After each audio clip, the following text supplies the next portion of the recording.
बोलिए गोपाल कृष्ण भगवान की जय। श्री वृंदावन बिहारी लाल की जय। भक्तजनों, माताओं, बहनों, आज हम आप सभी को कार्तिक मास अध्याय 2 की कथा सुनाने जा रहे हैं। इस कथा को अंत तक सुनिएगा।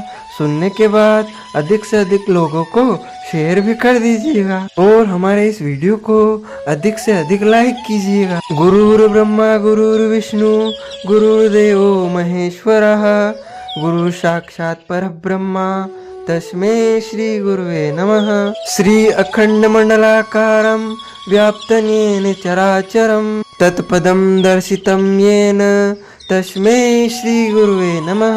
जय जय श्री राधारमण, जय जय नवल किशोर, जय गोपी चित चोर प्रभु, जय जय माखन चोर। मात मेरी श्री राधिका, पिता मेरे घनश्याम, इन दोनों के चरणन में मेरा बारंबार प्रणाम, मेरा बारंबार प्रणाम। मोहिनी मूरत श्याम की वो मन रही समाय, जो मेहंदी के पात में लाली रही समाय। धन यौवन एक दिन उड़ जाएंगे जैसे उड़े कपूर, मन मूर्ख तू राम भज क्यों चाटे जगधूर। राम कृष्ण तो एक है अंतर नहीं निमेष, उनके नयन गंभीर है उनके चपल विशेष। राधे तू बड़ भागिनी कौन तपस्या की, तीन लोक तारण प्रभु सो तेरे अधीन। बोलिए श्री वृंदावन बिहारी लाल की जय,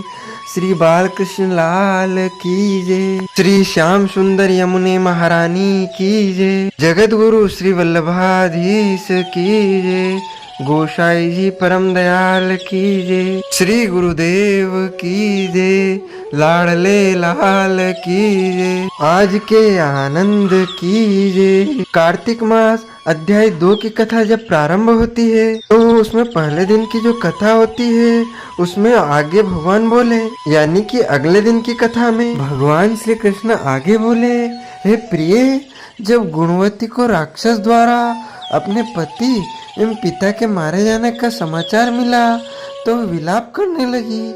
हाँ नाथ, हाँ पिता, मुझको त्याग कर तुम कहाँ चले गए? मैं अकेली स्त्री तुम्हारे बिना अब क्या करूं? अब मेरे भोजन वस्त्र आदि की व्यवस्था कौन करेगा? घर में प्रेम पूर्वक मेरा पालन पोषण कौन करेगा? मैं कुछ भी नहीं कर सकती, मुझ विधवा की कौन रक्षा करेगा?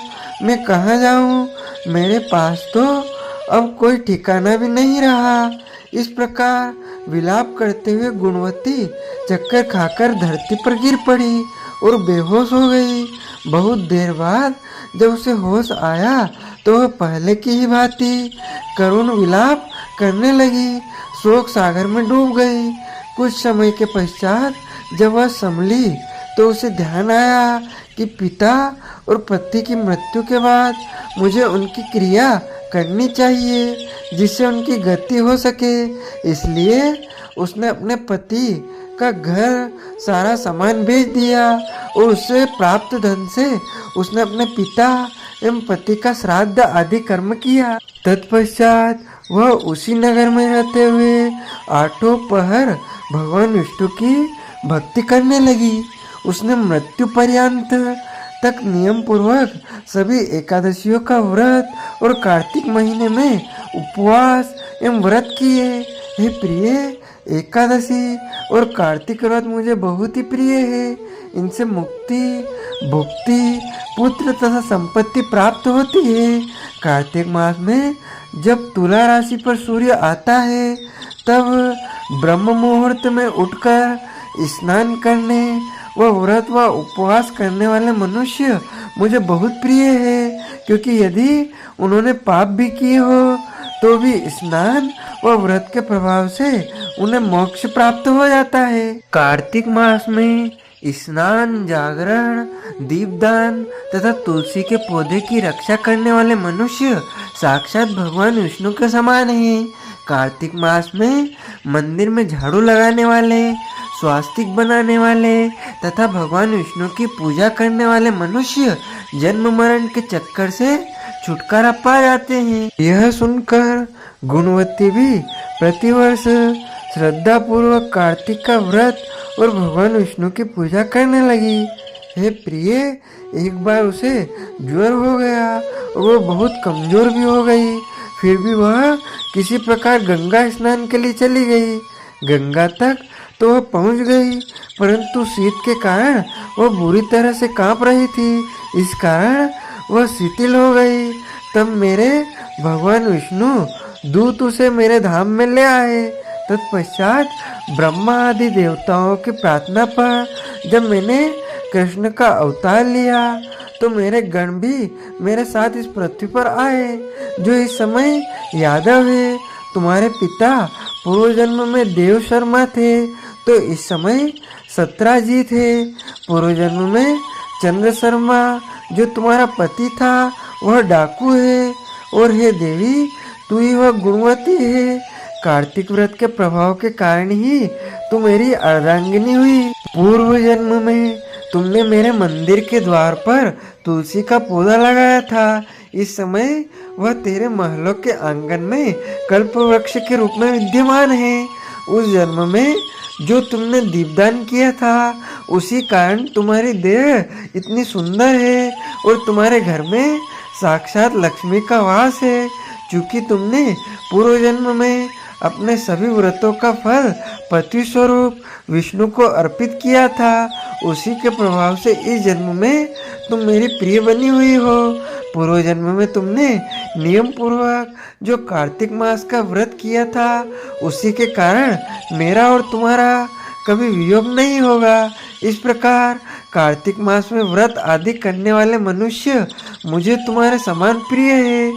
दूसरे जप तप यज्ञ दान आदि करने से प्राप्त फल कार्तिक मास में किए गए व्रत के फल से बहुत थोड़ा होता है। अर्थात कार्तिक मास के व्रतों का 16वां भाग भी नहीं होता है। इस प्रकार सत्यभामा भगवान श्री कृष्ण के मुख से अपने पूर्वजन्म के पुण्य का प्रभाव सुनकर बहुत प्रसन्न हुई। बोली लक्ष्मी नारायण भगवान की जय, गोपाल कृष्ण भगवान की जय। अच्युतम केशवम राम नारायणम श्री कृष्ण दामोदरम वासुदेवम भजे, श्रीधरम माधवम गोपिका वल्लभम श्री जानकी नायकम श्री रामचंद्रम भजे। जानकी मनोहरम सर्वलोक नायकम श्री शंकरादि सेवितम पुण्य नाम कीर्तनम, श्री राम राम राम राम राम नाम दायकम। राम कृष्ण वासुदेवा भक्ति मुक्तिदायकम, राम कृष्ण वासुदेवा भक्ति मुक्तिदायकम। बोलिए गोपाल कृष्ण भगवान की जय, श्री कृष्ण चंद्र भगवान की जय, श्री लक्ष्मी नारायण भगवान की जय, श्री बाके बिहारी लाल की जय। भक्तजनों, माताओं, बहनों, यदि आप कार्तिक मास स्नान के निमित्त, कार्तिक मास के निमित्त कोई भी दान पुण्य करना चाहते हैं, तो आप नगद राशि हमारे फोन पे QR कोड के माध्यम से पहुंचाकर कार्तिक मास स्नान का संपूर्ण पुण्य लाभ प्राप्त कर सकते हैं। और रोजाना कथा सुनने के लिए हमारे चैनल को सब्सक्राइब अवश्य कर लीजिएगा। आपको और आपके पूरे परिवार को सादर जय श्री कृष्ण, सादर धन्यवाद।